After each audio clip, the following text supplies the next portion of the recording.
নতুন চাকরি পাওয়া নিয়ে মানুষের রকমারি প্রতিক্রিয়া থাকতেই পারে, কিন্তু আমার ক্ষেত্রে সেটা ছিল প্রায় অপমানের মতো। কারণ আমি যে চাকরিটা পেলাম সেটা অন্যদের চোখে নোংরা, অশুভ আর দুর্গন্ধময়। সিরাজগঞ্জের পৌর শ্মশানঘাটের সহকারী কর্মচারী। মা প্রথম দিনেই কেঁদে বলেছিল, মানুষের শেষ ঠিকানা নিয়ে কাজ করলেও মনও শক্ত হতে হয়, জীবনও শক্ত হতে হয়। পারবি তো? আমি হাসলাম। তখনও বুঝিনি শরীরের শক্তি আর মনের শক্তি দুটো এক জিনিস নয়। পাড়ার ছেলেরা পেছনে আমাকে ডাকতো ডোম ডোম বলে। এমনকি দোকানে গেলেই মানুষ ফিস ফিস করত। আমি ভাবতাম সরকারি চাকরি, আমার পরিবার বাঁচবে, মানুষের কথা দিয়ে বাদ জোটে না। চাকরির প্রথম সপ্তাহটা ছিল শান্ত। শ্মশানঘাটটা সিরাজগঞ্জের বড়হড় গ্রামের ঠিক পাশে, যমুনা নদীর পুরনো শুকনো ধারের কাছে। দিনের বেলায় জায়গাটা খুব সাধারণ। দূরে নদীর বালুচর, কচুরিপানার গন্ধ আর বাতাসে পোড়া কাঠের দোয়া। আমার কাজ ছিল সাধারণ: ঘর গোছানো, কাঠ মজুত রাখা, কাগজপত্র ঠিক রাখা। বাকিটা সামলাতেন এই জায়গার সবচেয়ে পুরনো মানুষ, শহীদ মাস্টার। বয়স 50 ছুঁই ছুঁই। মানুষটা অদ্ভুত রকমের শান্ত, কিন্তু তার চোখ জোড়া সবসময় ক্লান্ত, যেন কয়েক রাত ধরে ঘুমায়নি। একদিন আমি জিজ্ঞাসা করলাম, মাস্টার, আপনি এতটা চিন্তায় থাকেন কেন? তিনি হেসে বললেন, এই কাজের হাসিটাও আসলে একটা মুখোশ। এখানে কাজ করতে করতে মানুষ নিজের সাথেই অপরিচিত হয়ে যায়। তখন আমি কথাটা বুঝিনি। 28শে নভেম্বর রাতের ডিউটি পড়লো আমার। শহীদ মাস্টার হাতে সিগারেট জ্বালাতে জ্বালাতে বললেন, আজকে বাতাস অস্বাভাবিক, নদীর দিকে যাসনি। আর মরদেহ সংরক্ষণ করে দরজা যদি বন্ধ থাকে, ওটা খোলা রাখার দরকার নেই। আমি বিরক্ত হলাম। কেন? ভেতরে কেউ থাকবে? ওই প্রশ্নের উত্তরে তিনি শুধু বললেন, কিছু কথা আছে যা বলার জন্য না। তারপর মাথা নিচু করে চলে গেলেন। আমার মনে হলো মানুষটা হয়তো অতিরিক্ত কুসংস্কারচ্ছন্ন। আমি বরাবরই বাস্তববাদী। আমার চোখে যা দেখি না সেসব মানতেই পারি না। রাত প্রায় 10:30টার দিকে আমি ছোট্ট অফিস ঘরে বসলাম। ঘরটা কাঁচা ইটের, সিলিং ছিল টিনের। জানালা দিয়ে শীতের রাতে হিম বাতাস ঢুকছিল।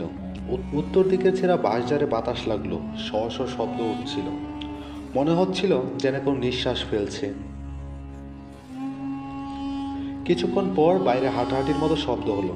আমি ভেবেছিলাম মাস্টার হয়তো ফিরে এসেছে। বের হয়ে দেখি কেউ নেই।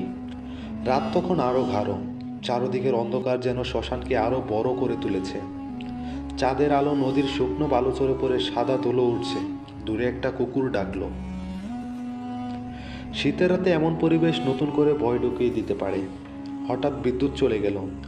অফিস ঘরটা এক নিমিষে অন্ধকার। আমি মোবাইলের টর্চ জ্বালালাম। আলোটাও কাঁপছিল। শীতের কারণে যেন হাত স্থির থাকছিল না। তারপরে শব্দটা শুনলাম, টক টক টক। একটা স্পষ্ট কারো পায়ের শব্দ, ধীরে ধীরে, ভারী। মৃত মানুষের মতো ভারী নয়, আবার সাধারণ মানুষের মতোও নয়। এ যেন কেউ কাঠের মেঝেতে হাঁটছে, টানছে, থামছে, আবার টানছে। শব্দটা আসছিল শ্মশানের সংরক্ষণ ঘর থেকে, যেখানে নতুন আসা মৃতদেহ রাখা হয়। আমার মনে পড়লো মাস্টারের কথা, ওটা বন্ধ থাকলে খোলার দরকার নেই। আমি সিদ্ধান্ত নিলাম, আমি ভয় পাবো না, আমি নতুন, আমাকে সাহস দেখাতেই হবে। দরজার সামনে গিয়ে দাঁড়াতেই বুঝলাম ভেতরে একটা ঠান্ডা আঠালো গন্ধ। যে গন্ধ সাধারণত পোড়া কাঠের বা প্রকৃত মৃত্যুর নয়। এটা ছিল কেমন যেন দম বন্ধ করে দেওয়া। আমি কানের কাছে মোবাইলের টর্চ ধরলাম, একটু ঝুঁকে দরজায় কান রাখলাম। শব্দ থেমে গেছে। হাত দিয়ে দরজার হাতল ছুঁতেই মনে হলো এটা অস্বাভাবিক ঠান্ডা, যেন বরফের লোহার রড। আমি জোরে ধাক্কা দিলাম। দরজাটা খুলল। ঘরের ভেতরে আলো খুবই সামান্য ছিল। টর্চের আলোটা ঘুরিয়ে দেখলাম ঘরটা খালি। ওই দিন কোনো মৃতদেহ রাখা হয়নি, কমপক্ষে আমি জানতাম এমনটাই। পেছনের দেয়ালে বরাবর বড় টেবিলটা ছিল, কিন্তু টেবিলের নিচে ছায়ার মতো কিছু পড়ে আছে বলে মনে হলো। আমি আরও কাছে গেলাম। মোবাইলের আলো নিচে ধরে তাকাতেই গলা শুকিয়ে গেল। টেবিলের নিচে আধা ঢুকে আছে একটা মানুষের শরীর। শুধু নিচের অংশ দেখা যায়, প্যান্ট ছেঁড়া, পায়ের শুকনো কাদা, যেন সে হেসড়ে হেসড়ে এখানে এসে ঢুকেছে। আমি ভাবলাম কেউ হয়তো অসুস্থ মানুষ হারিয়ে এসেছে। এখনকার অনেকেই নেশাখোর বা পথ বলা মানুষ ঢুকে পড়ে কখনো কখনো। আমি নিচু হয়ে বললাম, এই শুনছেন, আপনি এখানে কেন? কোনো উত্তর নেই। আমি হাত বাড়িয়ে দৌড়তেই শরীরটা পাথরের মতো ঠান্ডায় একটুও নড়ল না। আমি উঠে দাঁড়িয়েই মাস্টারকে ফোন করলাম। ফোন ধরলেন প্রায় 10 সেকেন্ড পর। আমি বললাম, কেউ টেবিলের নিচে পড়ে আছে, মনে হয় মারা গেছে, আপনি তাড়াতাড়ি আসেন। ওপাশে প্রথমে কিছুক্ষণ নীরবতা, তারপর খুব ধীর গলায় মাস্টার বললেন, নড়াস না, আলো নিবাস না। আমি রওনা হলাম। তার গলার কাঁপুনি স্পষ্ট। ফোন রেখে আবার টেবিলের দিকে তাকালাম। আগের মতোই কিছু বেরিয়ে আছে পা দুটো। আমি একটু দূরে দাঁড়িয়ে মোবাইলের আলো স্থির করলাম। পা দুটো একই রকম আছে, এতে স্বস্তি পেলাম। কিন্তু দ্বিতীয়বার আলো গড়িয়ে যখন পুরো ঘর দেখলাম, আমার বুকের ভেতর যেন ধপ করে নেমে গেল। ঘরের এক কোণে দেয়ালের পাশে আর একটা পায়ের ছাপ। এটা ঠিক যেমন কেউ দাঁড়িয়ে থাকে, কিন্তু সেই সময় ঘরে তো কেউ ছিল না। আর আমি দাঁড়িয়ে গেলাম। আরেকবার আলো সরিয়ে টেবিলের নিচে তাকালাম, পা দুটো নেই। মুহূর্তের মধ্যে কিভাবে হারিয়ে গেল। আমার মাথা ঝিমঝিম করতে লাগলো। আমি পেছনে হাঁটলাম, যেন অজান্তেই পুরো ঘর থেকে বেরিয়ে যাব। এমন সময় দরজাটা আটকে গেল। বাইরে ঠান্ডা হাওয়া বন্ধ হয়ে গেল। ঘরটা কেমন যেন ভারী হয়ে উঠল। হঠাৎ কোণের দিকে এক থেকে একটা শব্দ, কার কার, যেন কেউ শুকনো গলা দিয়ে খোঁচা দিয়ে উঠেছে। এমন সময় দরজা আটকে গেল। বাইরের ঠান্ডা হাওয়া বন্ধ হয়ে গেল। ঘরটা কেমন যেন ভারী হয়ে উঠল। হঠাৎ কোণের দিক থেকে একটা শব্দ, কার কার, যেন কেউ শুকনো গলা দিয়ে খোঁচা দিয়ে উঠছে। মোবাইলের আলো কোণের দিকে ধরতেই ছাদের নিচে দাঁড়িয়ে আছে একটা মানুষ। ছায়া নয়, পুরো মানুষ। কিন্তু তার মুখটায় যেন কোনোভাবেই স্বাভাবিক কিছু নেই।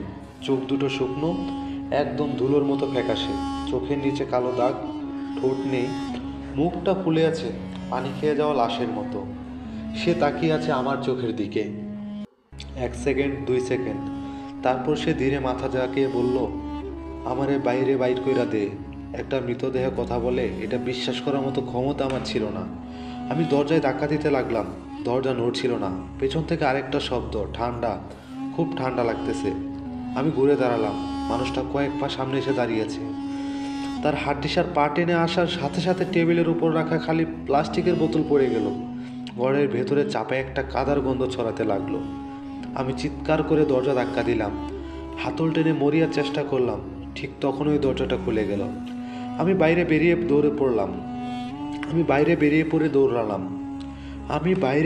পড়ে দৌড়ালাম। মাটিতে লুটিয়ে পড়লাম। মাস্টার দৌড়ে এসে আমাকে উঠালেন। তার চোখে আতঙ্ক। তিনি শুধু বললেন, তুই দেখেছিস ওরে? আমি হাঁপাতে হাঁপাতে বললাম, ওটা মানুষ না মাস্টার, মানুষ না। মাস্টার দীর্ঘ শ্বাস ফেলে বললেন, 1 বছর আগে নদীর ধারে একজন মানুষ ডুবে গেছিল। লাশটা আমরা পাইনি। শীতের রাতে মাঝে মাঝে সে আসে।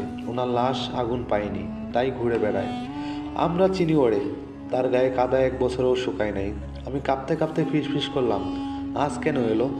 মাস্টার চুপ করে থাকলেন কিছুক্ষণ, তারপর বললেন, 28শে নভেম্বর, এই তারিখেই সে শেষ দেখা গেছিল। তাই প্রতি বছর এই রাতে সে ফিরে আসে। আমি আর কিছু বলতে পারিনি। ঘরটার দিকে তাকিয়ে দেখলাম দরজা আধা খোলা। ভেতরে বাতাস নেই, একদম নীরবতা।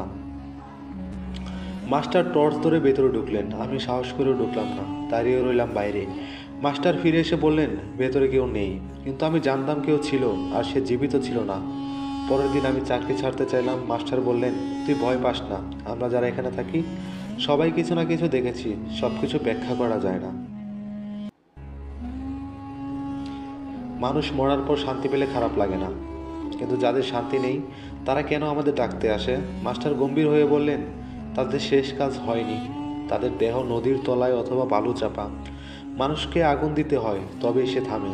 তারপর মাস্টার আমাকে ঠান্ডা গলায় বলল, ওর লাশ আর কখনো পাওয়া যাবে না, তাই ও আসবে আবার, প্রতি বছর একই দিনে। এই ঘটনার পর আমি চাকরি ছেড়ে দিইনি। শ্মশানঘাটের রাতগুলোতে এখনো অনেক কিছু দেখি, শুনি।